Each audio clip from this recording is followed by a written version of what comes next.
I was a shy kid. In elementary, I don't think I spoke to anyone unless spoken to, and even then, I was often anxious about how I would be perceived that I kept my replies short and would spend the next few hours replaying the conversation in my head, hoping I didn't come off as weird. I had a lot of trouble with boys too, so it was no wonder I spent a lot of my time in the guidance counselor's office.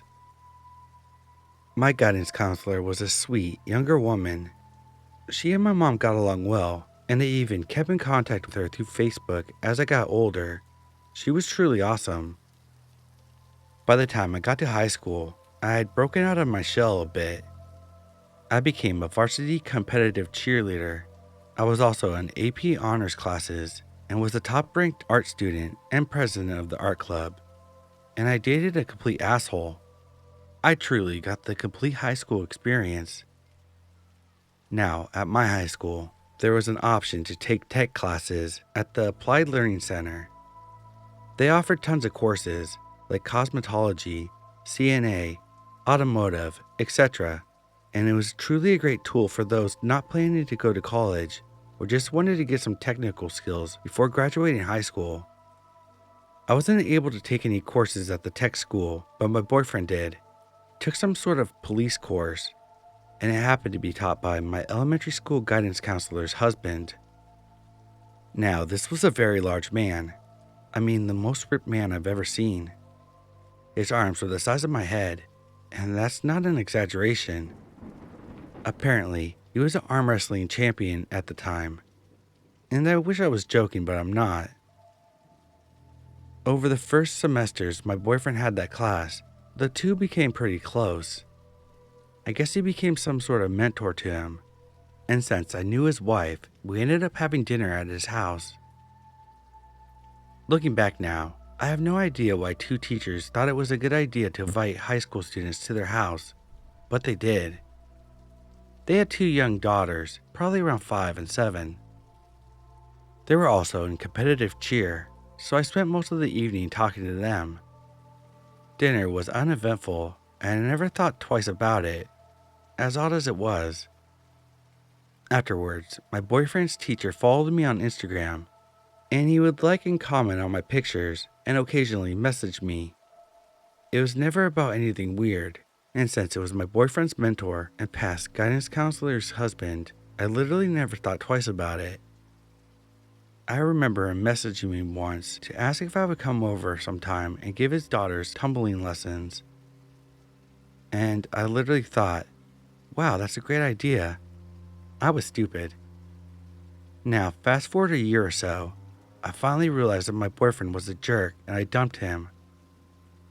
I would see his teacher at my cheer competitions, and he would occasionally message me, but I didn't think that was weird, since his daughters were into it too. I was sitting in AP Stat one day, goofing off in the back row with a friend of mine, when I heard my name being called on the intercom. They wanted me to report to the principal's office. Almost simultaneously, my stepdad started texting me, asking me weird questions about pictures I did not understand. All of my anxiety came rushing back all at once. I'd never been to the principal's office before, and as I stood up to leave the class, everyone stared at me. I walked into the office and was surprised to see my mom standing there crying, a detective standing next to her, and a big yellow folder sitting on the desk in front of them. The folder was full of pictures of me, and they were found on the ex-boyfriend's teacher's phone. The folder was incredibly thick.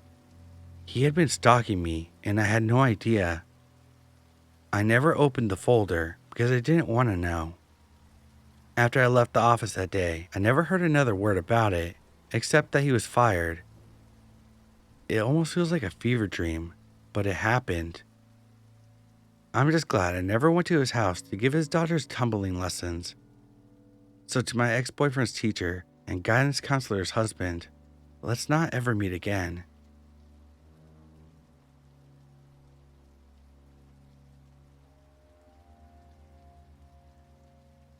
I've never been the type to think of myself as a victim. I wasn't popular, but I wasn't invisible either. I kept my head down, did my work, stayed out of drama, The typical quiet kid in the back row energy. But that all changed during the fall of my junior year when someone decided I was an easy target. His name was Ryan. Everyone at school knew him. He wasn't a cliche, huge football player bully. He was wiry and had this consistent anger boiling under his skin. People didn't mess with him because he didn't care about the consequences. He had already been suspended twice the year before for fighting, and for some reason, early in September, he chose me. It started small, a shove in the hallway, books being slapped onto my hand, him calling me names and telling me to watch out when I wasn't even in his way. Stuff I hoped would pass if I just ignored him. But it didn't. It kept getting worse. The first roll incident happened on a Tuesday. I was at my locker between second and third period. The hallway was crowded. I had just pulled out my chemistry notebook when someone grabbed the top of my backpack and yanked it hard enough that it nearly lifted me off my feet. I spun around and saw him, Ryan, that cold, thin smile, his group of friends behind him. Nice backpack. Mommy pick it out? Before I could even respond, he ripped my backpack off my shoulder and dumped everything on the hallway floor. Pens, notebook, phone charger, everything. Not one person helped me. They just pulled out their phones, recorded, and watched. I shamefully dropped onto my knees to gather my things, but he stepped on my notebook and twisted his foot on it. Say please. Something in me flinched, but I didn't give him the satisfaction. I just reached for my other stuff again. He laughed and finally moved his foot. I kept telling myself, it's just stupid school drama. He'll get bored. But I could feel the eyes around me, half pity, half entertainment, and I knew it wasn't going to end. By the second week, the bullying wasn't random anymore. It was almost scheduled, like he made time for it. He'd shoulder check me in the cafeteria line when teachers weren't looking. He'd whisper, "Dead man walking." He'd flick the back of my head in English class when the teacher turned around to the board. One morning, I opened my locker and found a note inside. "You should just not come back." It was printed, not handwritten, just sitting there on top of my textbooks. I tried telling my teacher, Mr. Alden, my homeroom advisor, but he gave me the same look adults always give when they know the problem, but they don't want to deal with it. "Well, bullying is serious," he said. "I'll keep an eye out." But he never did. 3 weeks into being bullied, the day everything came to a head, I had woken up already sick with dread, literally dry heaving over my sink from the anxiety. You know that feeling your stomach feels hollow and heavy at the same time? I felt that from the moment I opened my eyes. I had gym first period, which I hated because it meant changing in the locker with no adults around. I always changed quickly, kept to myself, avoided eye contact. But that day, as I opened my locker, I felt someone behind me. I didn't need to turn around to know who it was. Ryan kicked my locker shut and leaned close. I could literally feel his breath on my ear. "After school," he whispered. "Don't go running home. You and me, we finished this." I honestly felt the blood drain from my face. I didn't respond. I didn't move. I kind of slightly nodded. He walked away laughing at me. I thought about telling someone, but who? My parents would have called the school would have called his parents, and by the next morning, I'd be a dead man walking for real. Snitching on Ryan wasn't a solution, it was suicide. So I went through the day pretending everything was normal. I took notes in math. I ate my regular sandwich for lunch. I stared at the clock during 7th period, counting the minutes. At 2:45, the final bell rang. My heart was racing as I was exiting the door. I tried to blend in with the crowd, but halfway down the sidewalk, someone grabbed my backpack strap and jerked me backwards. It was him. "Thought you could hide?" He dragged me towards the side of the building where the parking lot meets the tree line.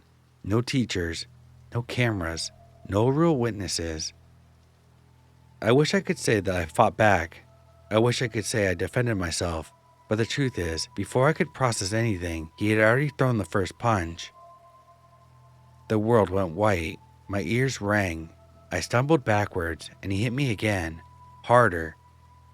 I tried raising my arms to block the punches, tried to say something, anything, but he didn't care. He shoved me against a brick wall and punched me until I slid onto the ground in a full daze. It didn't feel like a normal school fight. There was something manic, unhinged about his expression. His hits weren't meant to scare me, they were meant to seriously hurt me. And that's when I realized he wasn't gonna stop, not until someone pulled him off of me. After a good minute of this, I heard shouting. Before I even saw anything, a female voice yelling, "Hey, hey, stop!" Then strong arms dragged him away from me. Everything was blurry, but I recognized the voice. Miss Harper, the assistant principal. She must have been heading to the parking lot when she saw us. She pinned Ryan back, shouted for help. Another teacher ran over, and someone called 911. I sat there shaking, bleeding from my nose and lip, trying to catch my breath. Ryan fought against the teachers, spitting and cursing. Even then he didn't look scared, just furious. The police got there fast, within minutes. The two officers separated us, asking me what happened, but I couldn't really get my words straight. My jaw hurt, my vision was blurry. While I was trying to explain, I heard one of the officers tell the other, "Check his bag." I didn't think anything of it, but the officer who opened his backpack stopped moving entirely. He called the other officer over, then for one of the teachers to step back. Everyone around us went silent. I saw them pull out a black folding knife, not a teeny pocket knife, but one with those serrated edges, and then another knife, smaller but still illegal for a minor to carry, especially to school. And then, worst of all, a homemade weapon, something the police later called a club-style striking tool, a metal rod wrapped with electrical tape. That's when the officer's entire demeanor changed. They immediately put Ryan in cuffs. He didn't fight it, he didn't even react, just stared over at me like I was the one that did something wrong. The officer lifted him into the back of the cruiser. I'll never forget the way he smiled when he was getting put in the car, like he was proud. My parents met me at the hospital. The school had already called them, told them that I had been attacked but was stable. I had a fractured cheekbone, a concussion, and bruises across my ribs. Nothing life-threatening, but more than enough to keep me home for a while. The police interviewed me later that night. They told my parents what they found in Ryan's backpack. They said very carefully that this wasn't normal teenage behavior, that the collection of weapons that he brought to school suggested planning, preparation, and intent. The knives were sharp. The rod could break bones. He wasn't just carrying them to carry them. I kept thinking about what would have happened if Miss Harper hadn't shown up, if she'd gone through a different door, or been maybe 5 minutes later. What if Ryan reached into his backpack? That thought makes me nauseous. By Monday morning, the entire school knew. Kid arrested. Weapons in his bag. He almost killed somebody. Rumors swirled. Half of them exaggerated, half of them too close to the truth. A few weeks later, an officer called my parents to update them. They found notebooks in Ryan's room, pages and pages of things he had written, violent fantasies, list of names, detailed drawings of weapons. My name appeared more than once. The officer reassured us that the investigation was ongoing, that the school would increase security, that I had nothing to fear now, that he was in custody.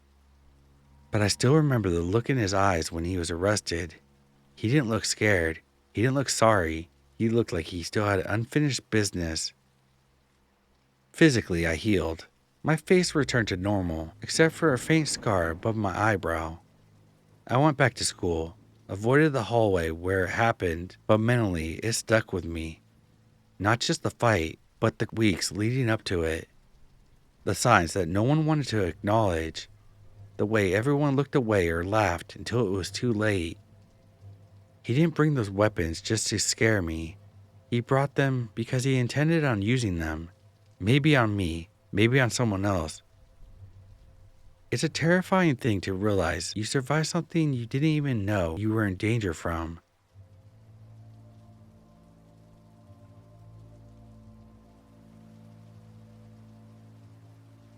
This is a situation I found out about around 8 months ago, but it stayed in my mind ever since. For context, as a child, I had severe speech delay. I was completely mute up to a few weeks before kindergarten. This caused me to have a speech impediment, which I technically still have to this day, but to a lesser extent. I'm lucky enough that the letters I have trouble with match up with the letters I often drop in certain accents. So to the untrained ear, I sound British or Australian, depending on who you ask. Because of this, I often just confirm the accent assumptions because it's easier to lie about being British than to explain the speech impediment thing and face any stigma that goes with it. The only people that know the truth are very close friends and family. On to the story. I, 18-year-old female, was dating a girl, 18-year-old. We were at a social event when we met up with one of her friends, 19-year-old female. I've technically known this girl since grade 9 as well, but not as well. So we as a group are talking. Randomly, completely unrelated to the current conversation, friend asked me how my mom was doing. I'm caught off guard because that's not usually something you throw into a conversation without knowing said mom. So I asked back, "Why, do you know her?" The friend goes on to explain, my mom used to be her EA and had helped her work on her behavioral issues all through elementary and middle school. Now that was weird, because although my mom did work in school for a brief time, she was a lunchtime supervisor and only ever worked in one elementary, an elementary school I know the friend didn't go to. So I asked the friend if she's sure it was my mom because she wasn't an EA. She confirms because my mom used to talk to her about me all the time. And when my friend was deciding which high school to go, my mom recommended my high school because that was the school her daughter went to. Now, within my high school, there were a few people with the same name as me. My name is as basic white bitch as they come. So I asked the friend, "Are you sure it was me who she was talking about and not one of the other people with my name?" She once again confirms it was definitely me because my mom would tell her details about my life and told her about my time going to speech therapy. Now hold up. As I said earlier, I'm very secretive about the fact that I have a speech impediment. This friend is clearly someone I've never told, although I'll admit it's not impossible to guess, and the girl I was dating at the time could have told her. But I have never, and I mean never, told anyone about going to speech therapy. That's just never a detail I share when telling my life story. It's clear that someone who knows me like family is telling her this stuff. There's no way this friend could have accurately guessed so many details about my life. So just to confirm that somehow my real mother doesn't have a double life, I asked my friend what my mother looks like. She responds that she's somewhat short with curly brown hair. This is not my mother. My mother's tall and blonde. This, though, is exactly what my first speech therapist looked like. She was hired through the school district, and I saw her for about 2 years before she switched to another school. She also works with a variety of special needs, meaning it's very likely she went on to become my friend's EA. But all this to say, somewhere out there, this speech therapist is for some reason pretending to be my mother, and to some extent stalking me, as she would have had to do research on me to find out what high school I went to. Additional bonus story that I remembered while writing this post. When I was a child, but after I had switched speech impediment therapist, I was in a store with my mother, and there was this shiny blue guitar. Me being a child and liking shiny blue things, I really wanted this guitar. My mom clearly said no, as it was expensive, and I've shown little interest in playing a guitar, besides watching my dad play bass. I was disappointed but understood. Out of the blue, my first speech therapist shows up and buys a guitar for me. My mom told her that she didn't have to, but my speech therapist insisted. At the time, this just seemed like a nice thing that she did, albeit overly generous. But now knowing she's pandering around, pretending to be my real mom, it definitely paints the situation in a different light. I don't know how to feel about that gift now. There's not much I can do about the situation, as I don't even remember what the speech therapist's name was. So let's just hope we don't meet again.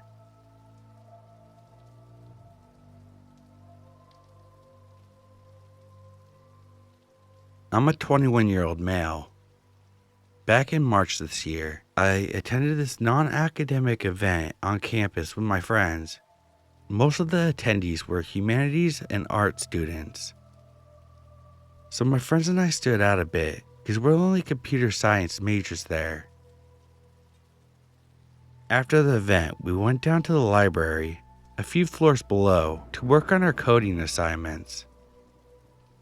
While I was working, I noticed someone staring at me from about 25 feet away.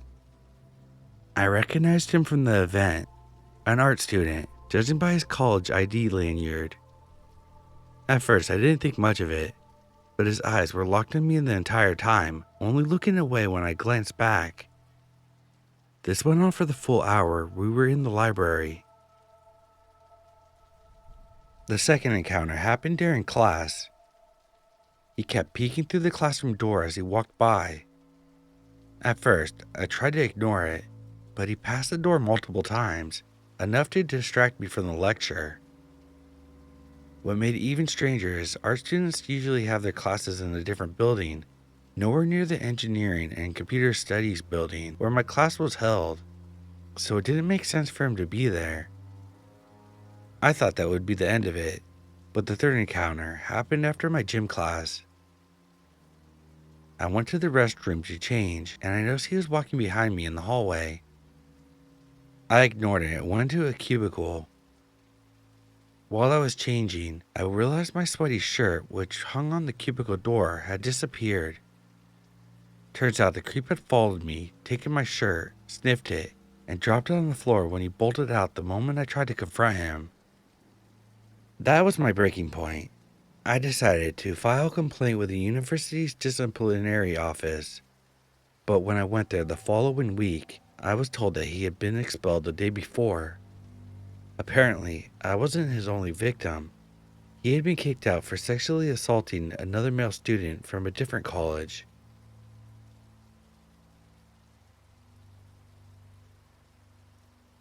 This happened my junior year, and even now it still feels weird talking about it because it sounds like something straight out of a creepypasta, but it wasn't. It's just one of those things you experience once and spend the rest of your life trying to explain why. My high school wasn't old or anything. No tragic history, no abandoned wings, nothing like that. But there was one hallway on the second floor that no one ever used unless they had to. It wasn't blocked off or anything. It was just empty. You know how most school hallways are loud no matter what time of day. This one always felt like someone hit the mute button. My locker freshman year was in that hallway. I hated it. Everyone did. By my junior year, I had finally gotten to move, but I still had to walk through the hallway sometimes to get to chemistry after lunch. Anyway, this happened on a Tuesday in late October. Everyone was already acting weird because the fire alarm had gone off 3 times that morning for no reason. The teachers were stressed, and we were just trying to make it through the day. After lunch, I headed to chem like usual. The upstairs hallway was its normal self, quiet, dim lights. I walked about 10 steps before realizing I could hear someone else walking behind me. Not close, just matching my pace. I turned around, expecting to see another student, but the hallway was completely empty. I laughed it off, thinking I was just tired, but when I started walking again, there it was. The steps, not rushed, not slow, just steady, following. I sped up a little. The sound sped up too. I stopped. The sound stopped. The worst part? They stopped a little after I did, like someone reacting to my movement. I remember every detail of that moment. The way the lights above me buzzed, the feeling that the air got thick, and the weird pressure in my ears, like when an elevator is going up too fast. My brain kept trying to rationalize it. Maybe someone turned a corner. Maybe my backpack was shifting. Maybe I was just hearing echoes wrong. But the hallway was carpeted. There wasn't really any echo. I told myself, just go. Don't look back again. So I pushed forward, walking fast enough that it basically counted as running. The footsteps stayed right behind me the entire time. Same distance, same speed. I swear I felt warmth on the back of my neck like someone breathing too close. When I finally turned the corner towards the chemistry wing, the noise stopped instantly, like someone had cut an invisible string. I walked into class trying to act normal, but I guess I looked freaked out because my teacher gave me a confused look. When I sat down, the girl next to me whispered, "You good?" I just nodded. After class, I mentioned it as a joke to my friend, like, "Haha, I think the haunted hallway finally got me." I expected her to laugh, but instead she froze and said, "Okay, that's messed up. My brother graduated in 2017, and he said he heard footsteps there too. Same thing. You stop, it stops." I didn't sleep that night, and I never walked through the hallway alone again. I know it wasn't a ghost. I don't believe in that stuff.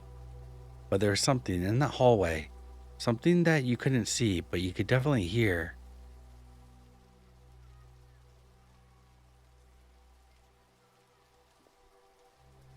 I still think about this sometimes, even though it happened years ago. It was one of those moments that felt small at the time, but the more I replay it, the more I realize how close I might have been to something seriously messed up. Back in middle school, I was the last kid on my bus route. Everyone else got off way earlier, so the last 10 minutes of the ride was usually me, the driver, and whatever song he had playing too quietly. It was routine, boring, safe. One Friday in early winter, the sun was already going down when we pulled off the main road and onto the long stretch that led to my neighborhood. That's when I noticed a car behind us. Nothing weird about it, except it stayed right on our bumper, like uncomfortably close. I figured maybe they were just impatient, but when we turned onto a smaller road towards my stop, the car turned too, still right behind us. Then, as we approached my stop, the car suddenly pulled into the oncoming lane and slowed beside the bus. I couldn't see the driver clearly, just the shape. The windows were tinted way darker than they should have been. The bus driver braked hard, and the bus hissed like it was angry. "Stay seated," he said, but his voice sounded different, tight. The car crawled past us, almost like it was waiting for something. Then it stopped, a dead stop, right in front of the bus at an angle, blocking the road. I felt this cold, sinking feeling in my stomach. I remember gripping the seat in front of me so hard my fingers hurt. The bus driver reached out for the radio and said quietly, "Dispatch, this is bus 42. I've got a situation." Before he could finish, the car door opened. A man stepped out. He didn't walk towards the bus. He just stood there staring straight at us like he was waiting for the bus driver to open the doors. He didn't. Instead, he threw the bus into reverse. I swear we flew backwards faster than any bus should move. The man started walking towards us then, fast. I remember yelling, "Go, go, go!" even though I already knew he was doing his best. We reversed until we had enough space to swing the bus around and then gunned it back the way we came. I twisted in my seat, looking out the back window. The man was now standing in the middle of the road, watching us drive away. Not chasing, not yelling, just standing there watching. Dispatch told us to drive straight to a police station. I sat there shaking the entire ride, trying not to cry, because I was at the age where crying in front of an adult felt like the worst thing you could do. The next Monday, we had a substitute driver who didn't know anything about what happened. Nobody explained it, not to me, not to my parents, not to anyone on our route. But for the rest of the year, another bus followed ours every afternoon, and every time we passed the spot where the car had stopped us, I couldn't help but looking out the window, half expecting that tinted car to be waiting again, engine running, driver staring like he was going to pick up where he left off.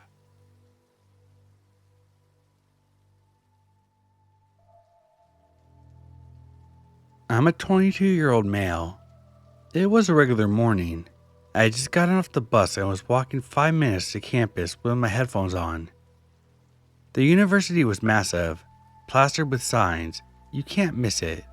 It's an important detail. Still, a dirty little minivan pulled up beside me. The man inside looked to be in his 40s. His clothes were grimy. The van was grimy, but nothing strange.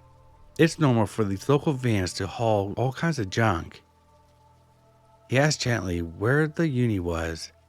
I pointed, smiled, and told him it was straight ahead, and declined his offer for a lift. Seemed generous. He drove off. I put my headphones back in and kept walking. 1 minute later, the van was stopped in front of me again. "Get in," he said. "I'll give you a ride." I smiled and repeated the same. "No thanks." I was a few feet away. He stared at me for a few seconds, then drove away. I kept going. My friend called me, telling me that he'd be late and to wait at the cafeteria. As I talked, the van rolled up beside me for the third time. He asked again, but this time the tone had shifted. He looked at me longer. His gaze slid from my chest to my feet. He wasn't offering me any help. He looked tense, like someone who expected to be obeyed.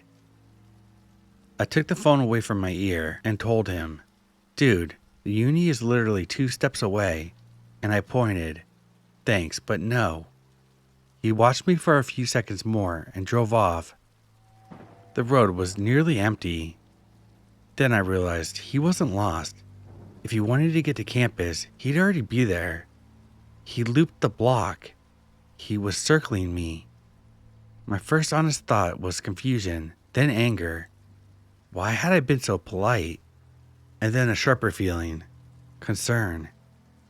I flipped on survival mode, and even if he wanted to rob me, he had many chances to do that, as the road was very empty. 1 minute later, at the edge of campus, he stopped me again. "Get in. I'll give you a ride."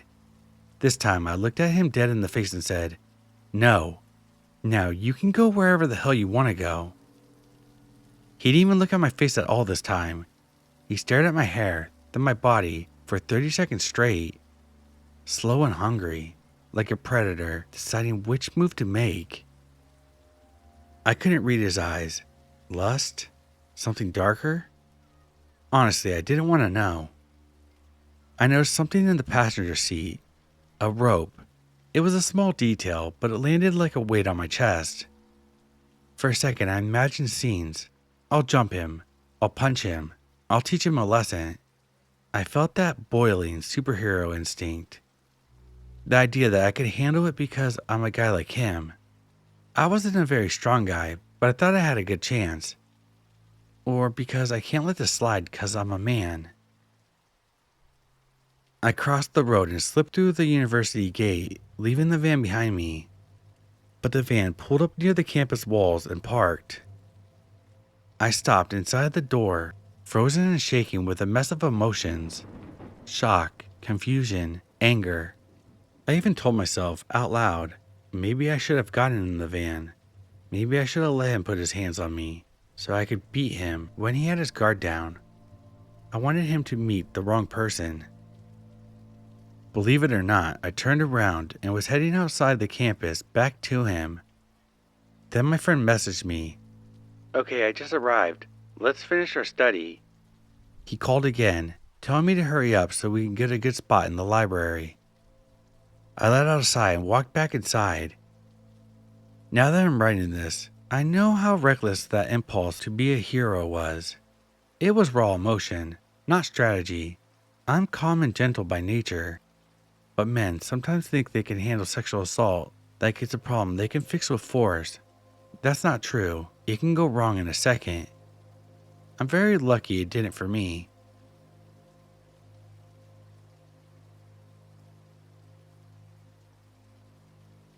This was back when I was in my freshman year of high school. I had an extreme falling out with a friend who was manipulative, secretive, and extremely reluctant for me to know anything about her. A lot happened when we were friends, and I had a crush on her, to which she found out about and started acting differently towards me. She started telling me that she was selling her body and always urged me to ditch school and let her show me things. We stopped being friends for a while, and she was expelled, and I was warned by the police and teachers not to approach, to which they never explained why she was expelled.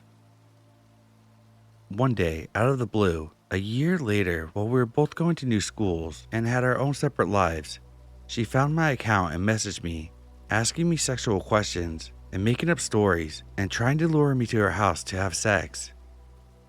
Despite being autistic and being easily taken advantage of my whole life, I noticed something was off and I blocked her. In that moment, I thought back to the first and only time we hung out outside of school, where she had gotten me to hang out with her at the park near her house. I remember how she started to lead me away from the car, with two men slowly following us, creeping right behind us, watching us. I remember her noticing the two men and begging me to leave and not come into her house. Back then I didn't understand why, but I remember leaving. I found it weird that she tried to block me from the car, but never understood or thought anything of it. Recently, the account in her bio got reported for sexual exploitation, and I wonder what would have happened today if I hadn't left earlier, or if I actually accepted her offer to have sex at her house. I wonder if I would possibly be a victim of something bigger. Every day I still piece together the puzzles of what happened and how close I could have been kidnapped by those guys in those cars. Either way, let's not meet. When I was a freshman in high school, Alyssa was my role model. Alyssa was a senior. She was gorgeous, confident, smart, effortlessly stylish, and always owning the room. Back then, I was too shy to talk to her. Seniors are already pretty intimidating to freshmen, but Alyssa was next level intimidating because she was such a queen. I didn't expect anyone to see me the way I saw Alyssa, but I was pleasantly surprised in my senior year. In my senior year, I started finding these little notes in my locker. I wasn't expecting that at all, but I was really flattered. The first one said, "You were beautiful in the dress on Friday." The handwriting was neat and simple, with a cute little heart at the end. More notes kept coming, always in the fourth period. I got a note every week or two. I know they came during fourth period because I checked my locker before and after every class. They were all really sweet. They said things like, "Your smile lights up the hallway. You shine better than any star. Your homecoming photos are straight out of a magazine cover. So stunning." There are more notes that I don't remember. They weren't romantic or flirty. They looked like things I might have said to Alyssa if we had ever spoken. I thought maybe they were from a shy underclassman girl. I had my suspicions. I didn't tell anyone about these notes. I didn't really want my friends turning this into an investigation and embarrassing whoever was leaving them. whoever was leaving the messages. I thought they meant well. Then, in the second semester, my schedule changed. My last class of the day was upstairs by my friend's locker. My friend's last class was near my locker. We swapped lockers. I forgot about the notes until my 18th birthday. That morning, my friend handed me a note that she found in my old locker. It said, "Happy birthday, princess."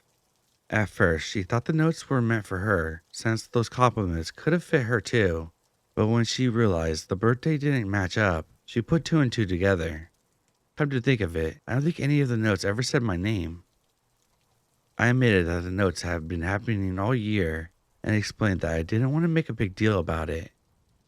Then my friends launched their investigation that I had been worried about. All the girls in my friend group became detectives trying to solve this mystery. One friend, who didn't have a fourth period class, stationed herself by the lockers to survey the area. That worked. The notes weren't from a shy freshman or even from a boy. They were from a janitor, an older woman none of us knew. We all recognized her, but I don't think any of us have ever talked to her. She had been leaving these notes for several months, watching me closely enough to comment about my outfits, field hockey games, and even when I posted on Facebook. I saw her at the last field hockey game of the season. She sat quietly in the stands. That was the only time I noticed her watching me, but I have no idea how many places I didn't notice her watching me. None of us brought this up to her. She hadn't done anything wrong, but it felt unsettling in a way that's hard to explain.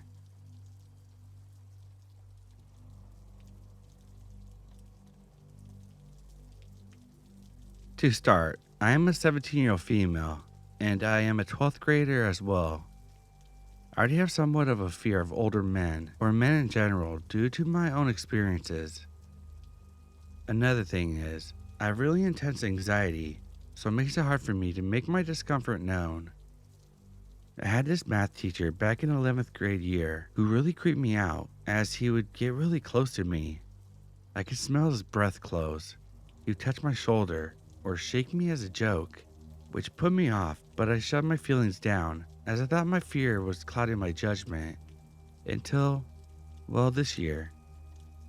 This year, I had a class that required me to walk past his room to get to my first period. Normally, I would just not make eye contact, to not start a conversation. It worked for a while until this one day, I was walking down, but was stopped by him. He grabbed me by my shoulder and wouldn't let me go until I smiled at him. I just smiled at him, and after he let me go, I quickly ran towards first period. Now I avoid the hallway entirely, despite me having to walk up and down the stairs to avoid him. Turns out other female students also found him very creepy after I told my friends what he had done to me.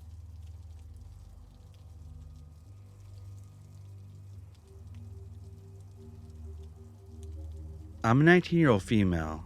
I study in university.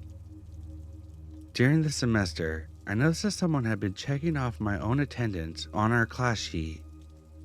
I didn't know anyone at all, so I couldn't shake the feeling that I was being watched. A week later, a guy sitting in front of me started talking to me, and he seemed friendly. Eventually, he asked me for my contact info, claiming he needed help with classwork, and I gave it to him. After that, he started spamming me messages, stickers, and videos in class. Whenever he noticed I left him on red, he would turn around to check if I was on my phone to respond. He would also track when I was lost online, and would shoot me looks to get my attention. Strangely, he would browse my profile pictures, selfie of me with friends, and stare blankly at them, not typing anything, just frozen. I told him I needed to focus, but it didn't stop him from spamming away. He purposely angled his screen so that I could see everything he was doing on it, and it's creepy seeing how obsessively he monitors our chat. He's also starting to ask for hugs.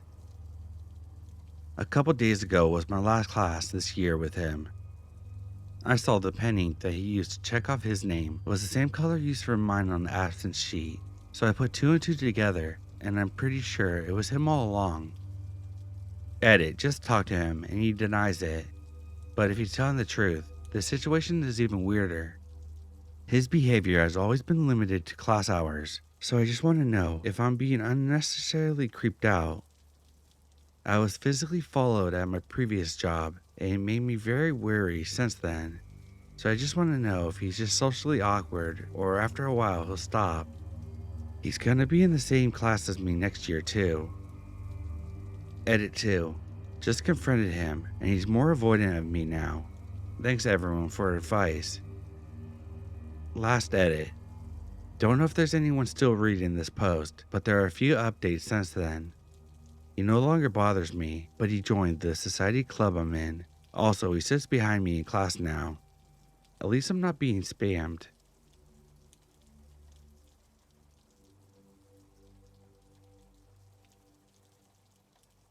This was in 9th grade, and I had walked into class. I had history this period, which definitely wasn't my favorite. My teacher for this class was a bald white and old-looking man with blue eyes. He seemed old and frail, but had a mouth on him. I won't say his name for privacy reasons. He was weirdly really nice to all of the female students, always giving them compliments and calling them a good girl. I didn't think of it as something weird until I heard countless girls sharing things about what he would say to them.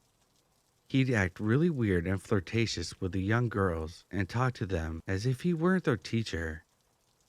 Most of the girls really felt uncomfortable while being in the room with him, and even nervous.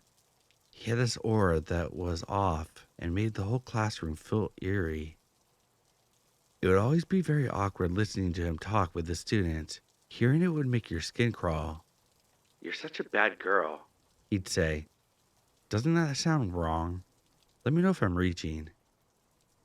One day he just disappeared and we never saw him again. People flooded their social medias with different theories on why he was gone.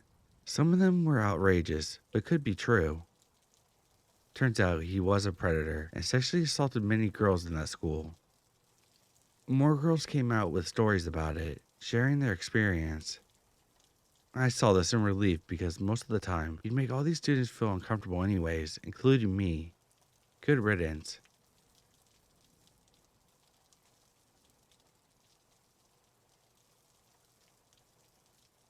This was in middle school.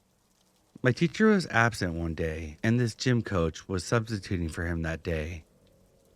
I've seen him around school before, and he substituted for us a few times. I was sitting in my desk, talking to one of my friends behind me, pretending to do my work. For some reason, he decided to walk around the room to check if we were all doing the assignment, so I turned to my desk and started writing. He goes one by everyone's desk, but slows down once he reaches mine. He hovers over me, just staring down at my work. I got nervous because I didn't want him calling me out. For some reason, I felt his breath on me, heavily, which was grossing me out. He was a frail, old-looking man, so I didn't think much of it. He walked really slowly and seemed harmless, but was very passive-aggressive when he spoke to us. I'd always get this creepy vibe from him, but always thought it was just me.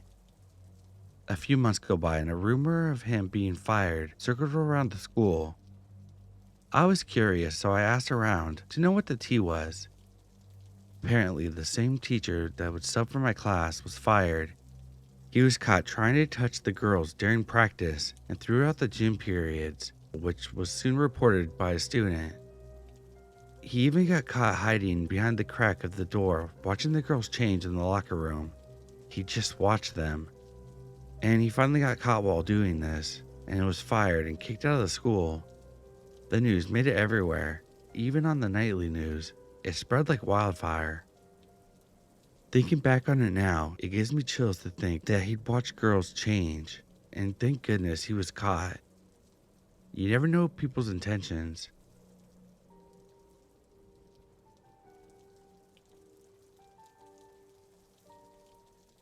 I'm a 27-year-old female. I graduated from high school about 10 years ago. In my freshman year of high school, I was well known and had lots of friends. I was very friendly, and every time I saw someone alone, I would greet them and offer them my friendship. Sometime during that year in my math class, we had a new guy. We'll call him Jose. Jose recently moved to the US from Mexico. He hardly knew any English. Me being Hispanic, I was able to speak to him in Spanish and make him feel welcomed. Jose had no friends and always sat by himself. In math class, I started helping Jose a lot. He sat behind me and would always play with my hair. Not touching my head, but just my hair, so I could hardly feel it. I sort of felt like he had a crush on me, and he was not bad looking, so I didn't look at it as a big deal. For the first 2 or 3 months, he played with my hair. It became a norm. He said he really liked my hair. Towards the end of those months, he said he wanted to play a game and asked me to write the things I loved most in my life. He would do the same, and we would both share our papers. Of course, I wrote down family, God, friends, and a whole bunch of other things. When I gave him back the list, he wanted specific names and said that he would do the same. I ended up writing my friends and family's names. One day we were hanging out in class and Jose said, "Can I show you something? But you can't tell anyone or else you're gonna have to pay for it." I was confused. I thought maybe he was gonna ask me out. Jose pulled out a Ziploc bag and I couldn't really tell what was in the bag. It wasn't until he placed it on the table that I noticed that it was a Ziploc bag full of my hair. Jose pulled up his sleeve and showed me his arm. He had about 10 healed knife scars, lines made with the blade of a knife that went down his arm. There was a fresh knife wound, and he grabbed my hairs and placed it on top of the freshly opened wound and said, "You are mine now. I know who you love, what you love. If you don't do as I say, you will pay for everything. These are all of the scars, and these are all of the souls I own. Anything and everything that happens from now on, think of me." My heart sank. He started smirking. I ran out of class crying and ran to the office. Everyone was so confused. I asked to speak to my counselor immediately. I explained what happened. Jose was pulled out of class, taken to the principal's office, and expelled that day. I feared for my life. They found all these notes of other people in his backpack. Mine was there. They saw all the scars and found all my hair.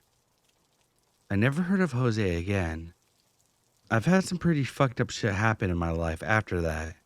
I've always thought of Jose. I haven't talked about this in years. I'm afraid that if I mention this, he will hear me and more bad is to follow. I've got so close with God, closer than ever. Until this day, I don't know if Jose was just messing with me. But I will tell you that after this encounter, I am no longer the super friendly and open-hearted person I once was.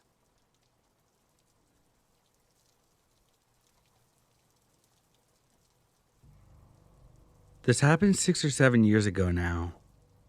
I played soccer for 1 year in community college after high school. I knew this guy because he worked for the athletics department. He was another student. Tuesdays and Thursdays, I had a 1 hour gap between classes. This guy noticed me in the library, asked what I was doing there, and I told him I had an hour-long gap, and he started coming regularly to hang out. I didn't mind because he seemed like a normal guy. He wasn't waiting for anything, but he just wanted to hang out. He brought me little gifts a few times, like chocolate and stuff. He was being a little too sweet for someone I barely knew. I just didn't think about the red flags. With the gifts, I remember he always downplayed it. He'd be like, "They had an extra Kit Kat bar today in the office. Do you want some?" He never said that he purposely bought the Kit Kat for me. I know a lot more about boys now than I knew back then. I think he knew that buying me gifts would be too much, but he still wanted to do it without doing it. The soccer season for us ended before Thanksgiving. The only teams that kept playing after that were going to the playoffs, not us. After Thanksgiving, we had finals. In that brief period after soccer season and before Thanksgiving, he asked me about my classes for the second semester. To be honest, I hadn't been super organized with course registration, and honestly, I didn't know. Also, the counselors were completely useless. I didn't tell him that, but I remember saying I didn't want to have another gap hour like this because it wasted so much time. I don't think he was happy to hear that. He also asked if I would play another season, and I said no to that. I needed to manage my time better, and playing soccer every day was not helping. I think my mistake was that I just said too much and unfiltered. I used to do that a lot back then, saying too much without thinking about how it can affect other people's feelings. That was on the last Thursday before Thanksgiving, so no more 1 hour gaps to hang out anymore. We had Thanksgiving break, we took finals, and we had winter break. Everything was great. Winter break was when all the real problems started. In the mornings, this guy would literally show up outside my house while sitting in his car. The first time I didn't believe it was actually him. The second time I checked, and it was. By then, it was really clear that we both knew what was going on. He was stalking me, and that wasn't all. I posted on my Instagram stories sometimes about places where I was. This guy literally showed up there several times, like girly stores at the mall where he had no business being. He did lots of things like that. He also started pointing his phone at me like he was taking pictures. That was even weirder. I basically stopped using social media after this. After winter break, this continued. When my parents were at work, this guy came during afternoons too. I called the cops a few times. They went and tried to talk to him, but he basically told them that he wasn't going to talk, and that was that. I think the cops wanted to help, but they could never do anything about it because he was careful not to break the law. Like, he didn't trespass, he didn't make threats, he didn't show weapons. I have no idea what he's doing now. My guess is that he gave up. Maybe his little obsession kind of became old, and he found other things to pay more attention to. At least I hope so. But if he still comes by, I have no idea. I think the most challenging thing is that I couldn't tell my parents, since I know they would completely freak out.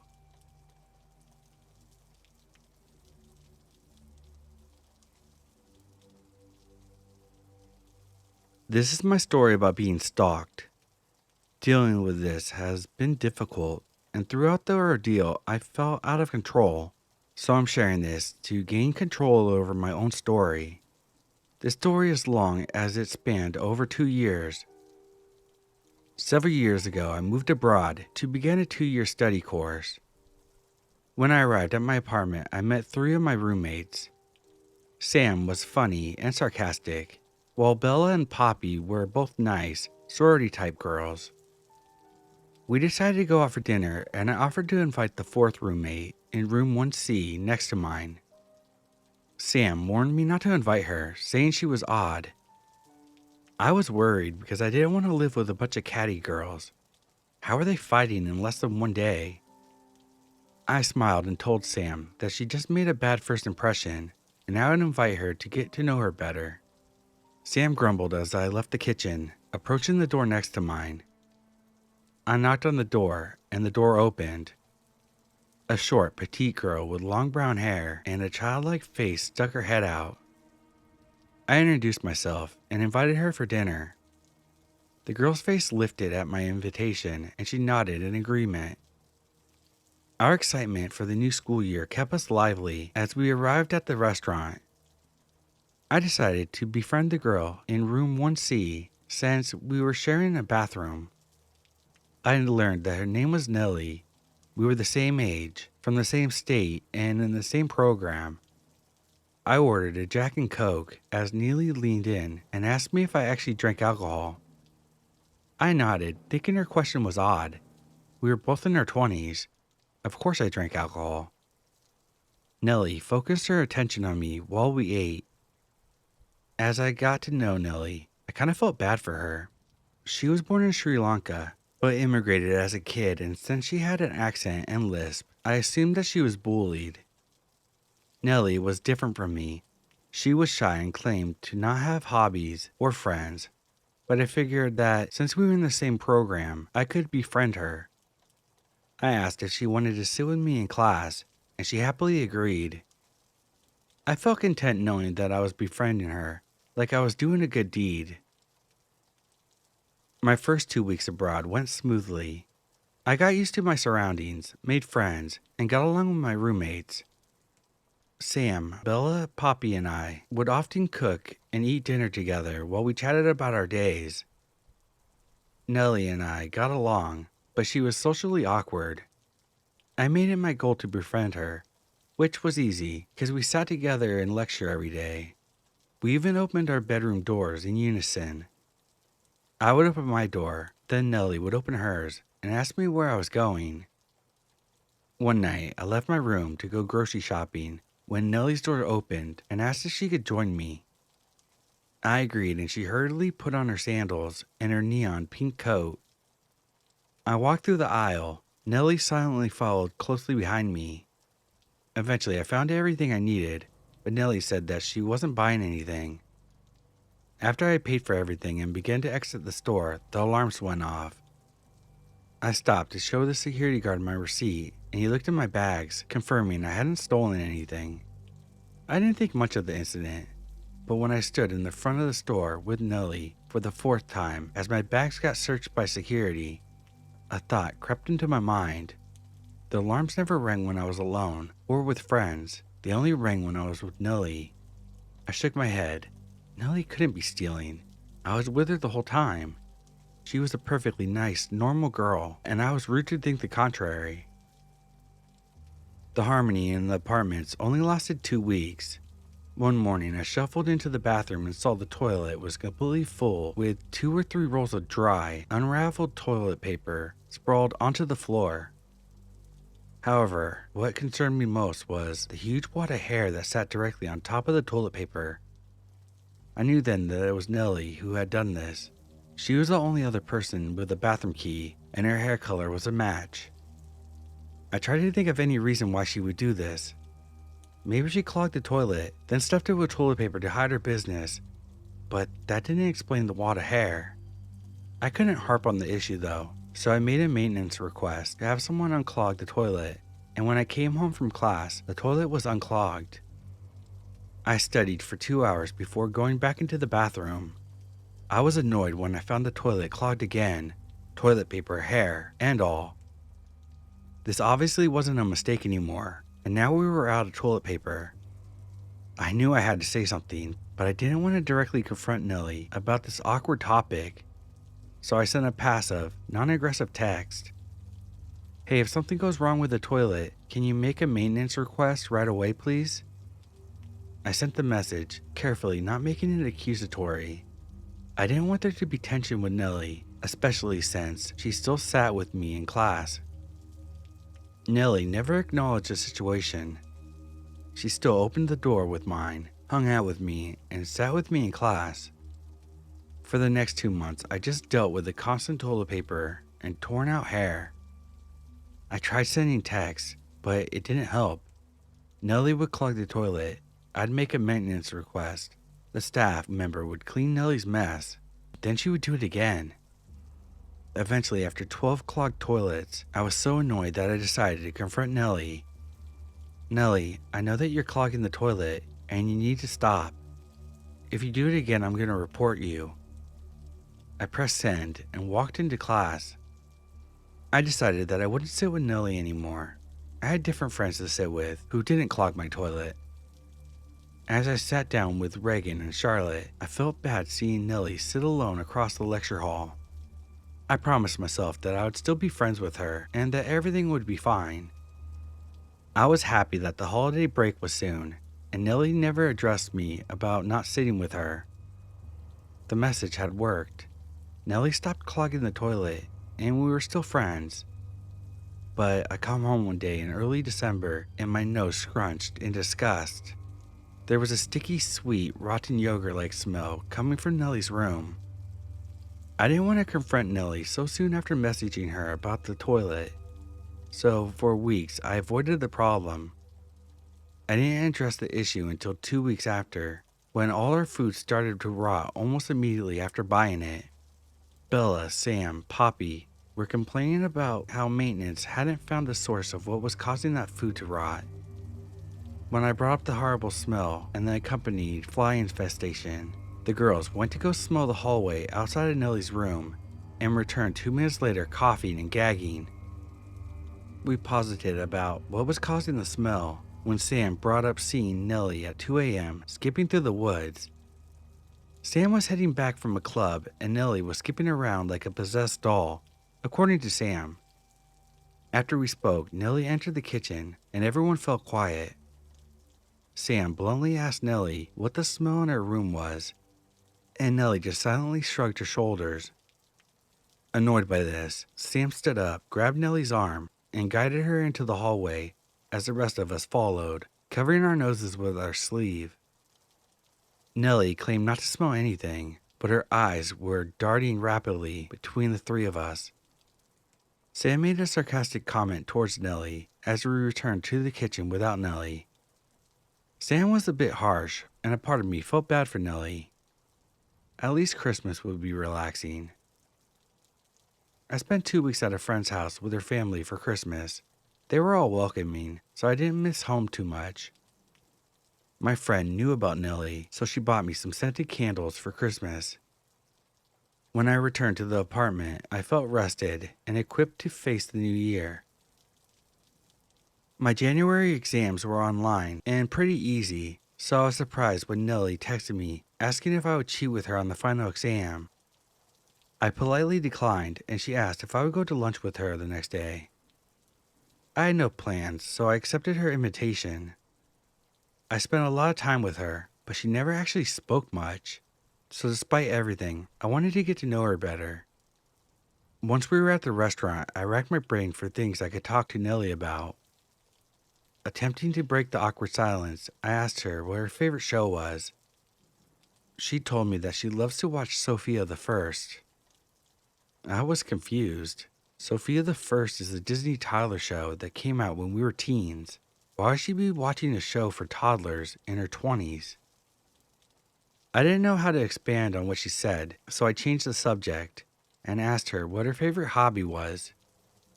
Nellie giggled and said, "I do this a lot actually. I listen to you through the walls. They're so thin, I barely put my ear against it. I hear you talk to your parents every day." I tried not to look horrified as I sat there confused and a little scared. Nellie then started laughing. "You're like a mother, but I'm an aunt and we're sisters together." I smiled awkwardly and nodded. I had no clue how to respond. In a desperate attempt to change topics, I asked her about her childhood in Sri Lanka. Nellie slammed her fist on the table, sending my rice flying off my plate. Nellie yelled that she was not from Sri Lanka, and I apologized, even though she definitely had told me that she was from there. Nellie began to laugh again. "I have plans for us tonight. We'll go to a graveyard and walk around. You'll be scared, but I'll have fun with you." Nellie's eyes were opened incredibly wide, and her mouth seemed to open more than usual. She was scaring me, and I didn't want to be rude, so I said I'll invite our other roommates too. At that, Nellie let go of her fork and quickly moved her hand onto mine. She insisted that we go alone. I pulled my hand back, attempting to hide the grimace, and stuttered out a disingenuous, "Maybe." Nellie leaned back slowly, rolling her head from one side to the other, and mumbled about how fun it will be. The rest of her lunch was silent. When we got back to the apartment, I said goodbye to her and went into my room. I didn't call my parents that night. I went to bed early, hoping to quell my anxiety and get some much needed rest. The next day I did laundry, went shopping, and by 2, I was meal prepping for the week. I jumped when I heard Nellie ask me if I wanted to go to the movies with her. I hadn't heard her come into the kitchen, but there she stood, her head down and her eyes turned up staring at me. I declined her request, but she repeated her question. I politely declined once again, trying to offset the bizarre vibe. Nellie didn't respond and retreated back to her room, then left for the movies. An hour later, I went to the bathroom, and when I opened the door, I gagged immediately. The smell was bad, but the sight was worse. The walls, floor, door, sink, and toilet were covered with smeared poop and blood. I could see distinct handprints. I closed the door, not trying to puke. I was shocked that Nellie had done this, but my shock turned into anger as I messaged Nellie. "What you did is weird and disgusting. You need to clean it. I'm going to report you." I pressed send. I no longer cared about being friends with Nellie. I felt gross, so I went to our shower room next to the bathroom, but Nellie ruined that too. There was toilet paper shoved into the shower drain, and wads of toilet paper crusted onto the walls. I was livid at this point, but I had to wait until Monday to report her. So I laid down to take a nap. 2 hours later, I was awoken with Nellie slamming the front door. I heard footsteps until her feet were visibly on the crack under my door. I expected a knock, but she didn't. Instead, Nellie began to continuously chirp like a bird. She briefly paused, then began twisting my doorknob in unison with her chirps. I stood there unnerved, as Nellie did this for 5 minutes. Then Nellie began to rapidly knock on the door and call my cell phone. 7 times she called, hung up, then called again, while still rapidly knocking. Nellie then began to ram her body against my door, over and over again. The shock of it all made me stumble back onto my bed. Then, as suddenly as it started, Nellie stopped. Her feet still visible under my door. My phone buzzed, and I slowly unlocked it, staring down in horror at Nellie's text. "The cockroach screamed, 'Why do this to me? Because you couldn't be positive in a negative situation?' the doctor said. The doctor pulls off the cockroach's legs, and it cries. The doctor has no choice. The cockroach must be killed, and its family taken away. You are the funny cockroach." I was terrified as Nellie began to knock and chirp. I was scared to call the cops because I was on a visa, and if they didn't believe me, I could be deported for making false reports. I texted Poppy and Bella, who had heard everything. Nellie stood there for an hour straight, occasionally pushing her fingers through the crack under my door. When Bella's boyfriend arrived, his presence scared Nellie away. We met up and talked about what happened before going to bed. That night, I barely slept. I was too scared. I woke up the next day anxious from the previous night's events. I tried to convince myself that it wasn't that bad. However, as I peeked into the bathroom, its condition suggested otherwise. Charlotte and Reagan were skipping class, so I sat alone. I saw Nellie enter the room, bypass a regular seat, weave through the aisles, and inspect each row as she passed. I sank in my chair as she got closer, horrified by the realization that she was searching for me. With last night's memories fresh in my mind, I froze in fear when Nellie found me and robotically bent down to meet my eye line as she sat next to me with her mouth twisted in a sinister smile. I did nothing as she sat next to me, too scared to move and worried about any teeny shift may cause her to attack. When the professor dismissed us, I shot up, frantically packing my things up. Nellie asked where I was going, and I lied to her, saying I was going to a cafe. I didn't want her to know where I was. So I went home for lunch, and as I stood in the kitchen, the door opened. "You weren't at the cafe." Nellie's eyes darted up at me. She was looking at the knife on the table. I apologized and told Nellie that my plans had changed. My heart raced as I asked her if she liked the lecture. She didn't respond. She just stared with her head tilted and mouth agape. I asked her again, but she still didn't answer. I faced her, afraid that she would use a knife on me. She glared so intently that her veins were protruding. She stood there for 10 minutes before leaving. Later on, I walked to the library and froze when I saw Nellie's pink jacket behind me. I turned to see Nellie staring at me with vacant eyes. She followed me into the library, up to the 3rd floor, and sat directly behind me. With her threat still fresh in my mind, I moved to a different spot, but she followed me. I tried again, but she still followed. I was scared to be isolated in the library with her, so I decided to leave. I quickly weaved through the bookshelves, desperately trying to reach the lobby, but Nellie matched my pace. I was nearing a heart attack when I ran into my guardian angel, Sam. "Nellie's following me," I blurted out. Sam looked at Nellie, who had stopped 5 feet behind me. She nonchalantly told Nellie to fuck off. I was surprised when Nellie did just that. After Sam and I spoke for a bit, my phone buzzed. It was Nellie, inviting me to the graveyard that night. Sam told me that I'd be smart to move out, and she was right. I needed to report Nellie and move out.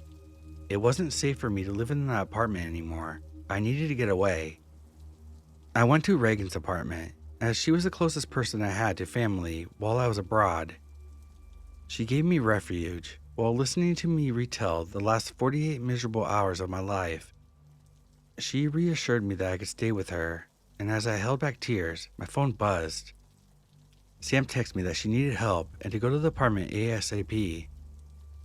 I was hesitant to go back there, but I just couldn't abandon Sam, so I grabbed my stuff and told Reagan I would be back soon. I walked to my apartment and stared up at it, feeling a lot like a priest in the Exorcist movie. When I got to my door, I was immediately greeted by my 3 roommates' distraught faces. I followed them into the apartment and my eyes were wide as Sam opened the kitchen door to reveal a truly demonic sight. Huge amounts of congealed red and orange liquid pooled across the floor, leading beneath a table where a small bird lay dead, with its wings outstretched and its head missing. I felt sick. The windows don't open, so it didn't get here by itself. Nellie either found the bird and brought it into the kitchen, or she killed it and decapitated a living bird and then put it in the kitchen. I don't like either of those 2 options. I assured my roommates that I would report Nellie that night, and that's exactly what I did. I spoke to the school safety board, and things moved fast. I discovered that Nellie had lied about her name and age. Officials in hazmat suits came to clean the kitchen and Nellie's room. The board had me send them photos of myself daily in case Nellie killed me and they had to identify me.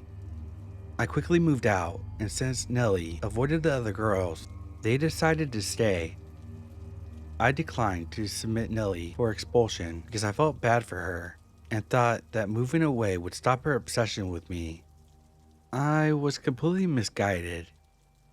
I was happy that my new roommates were normal, and no Nellie incidents happened for 2 weeks. I did have a large uptick in random daily Facebook and Instagram followers from blank profile users. I knew who was behind this, but I was avoiding any Nellie-related thoughts. I was having night terrors, and the more I thought about her, the worse they got. I blocked another user as I sat down with Reagan and Charlotte in an almost empty lecture hall. Charlotte nudged me as Nellie entered the room, bypassing her usual seat. I felt myself freeze up as she entered in our row and began walking towards me, staring at me with her dead eyes. "Don't fucking sit next to me," I said, shocked by my bravery. Nellie responded by sitting 10 seats down from me, not breaking eye contact, and I considered that a win. After class, I went home and then walked to the store. I forgot to grab a cart, so I quickly turned around to fetch one and ran into someone standing directly behind me. It was Nellie. Did she follow me from my apartment? Does she know where I live? My heart stopped as I backed into another aisle, and Nellie followed. I walked to another aisle, but Nellie followed me, matching my pace until I went into another aisle, and she began to run. I ran away terrified, and Nellie only stopped when I got to the security desk. Security offered to call the police, but I declined and gave them my email to send me the footage of Nellie chasing me. I had to report Nellie, but since I still had class that day, I decided to report her the next day. 2 hours later, as I waited for Reagan to walk me to my class, I caught Nellie staring at me from across the street, but she didn't approach me and walked with the crowd towards campus. Minutes later, Reagan found me and we headed to class together. I walked beside Reagan, passing the building and alleyways, until a rock caught in my shoe and I bent over to fix it. Reagan switched to the right side of me to look at a billboard, and when I removed the rock, we began walking again. I turned my head to speak when Natalie jumped out of the alleyway onto Reagan. Her hands were outstretched and clasped around Reagan's neck. Words can't explain how terrified I was. Nellie let go immediately, and Reagan grabbed my arm, walking forward. Nellie began walking shoulder to shoulder with me, her head turned sideways in an unnatural angle. The look in her eyes were not human. Reagan told me to run, and we bolted across the street. Natalie paused, but walked away, traffic stopping her from crossing. We stopped, and Reagan leaned against the fence as I bent over, covered my mouth, trying not to vomit. After a while, we continued our walk to class in silence. We made it to the lobby and headed down the staircase, but Nellie stood at the bottom of it. "I won't let her walk behind me," I said, voice shaking. Reagan nodded, and we followed a large crowd after Nellie walked upstairs, only to find her holding the door open for everyone. Nellie stared at me through the crowd until everyone but Reagan and I had passed through. "It's okay, you can go first," Reagan said while smiling at Nellie. I was shocked at how composed she was, and even more shocked that Nellie listened. We sat down in class and Nellie tried to sit behind me, but someone was saving the seat for his friend, so Nellie left. I didn't pay attention to the lecture. I sat there shocked and terrified while Reagan hunched low in her seat, rubbing her neck. I felt horrible for bringing Reagan into this Nellie crap. I knew then Nellie needed to be expelled no matter what. The next day, I reported Nellie to the Student Safety Board, and they raised the issue to the Disciplinary Board. I submitted a lengthy report detailing everything Nellie had done. I included Reagan, Bella, Poppy, and Sam as witnesses, and gave photographic evidence of the threats, the calls, the smeared poop and blood, clogged shower and toilets, and the stalking. The next week, I met with the disciplinary board to go over their conclusions. They informed me that they had reviewed my report, met with Nellie to give her a copy of my report, discussed my accusations, and had come to a conclusion. They acknowledged that everything I reported was factual, but they didn't think that Nellie had any malicious intent, so they would grant a no-contact order, but Nellie would not be expelled. I was completely perplexed by their conclusion and asked them what Nellie had to say about this, but they refused to tell me anything. I was at a loss for words. I couldn't believe that Nellie was given my full report, knew everything that I said, and knew the witnesses' names. The school put us all in danger. Yet, they wouldn't allow me to know if Nellie had even denied her actions. I was devastated. I felt my mind go numb. I knew at that moment that they didn't care, that they were gonna prioritize a predator, so with no other options, I agreed to the no-contact order. The worker tried to get me to sign a non-disclosure agreement, so I wouldn't speak about what Nellie had done to me or how the school dealt with my case, but I refused to sign it. The next day, I received email confirmation that Nellie had agreed to the no-contact order, but I knew that meant nothing. Nellie wouldn't get help, and she would never stop stalking me. My sophomore year was plagued with the relentless pattern of Nellie stalking me from place to place, sitting next to me in class, standing next to me in hallways, and staring at me daily. Her actions were so unnerving and obvious that multiple strangers warned me about her. I reported these incidents every time they occurred, and the school always responded by stating that they would remind Nellie of the no-contact order. They never took any further steps to help me. In sophomore year, Nellie found other roommates, and in them, next victims. She was evicted from an off-campus apartment, and her new roommates, who once sat with her, began to sit far away from her. They looked terrified. They looked like me. Having incidents happen weekly and having to see Nellie daily made it impossible to move on. I was always in flight or freeze mode, terrified by what Nellie had done and what she still might do to me. I became a sunken in, miserable and defeated version of myself.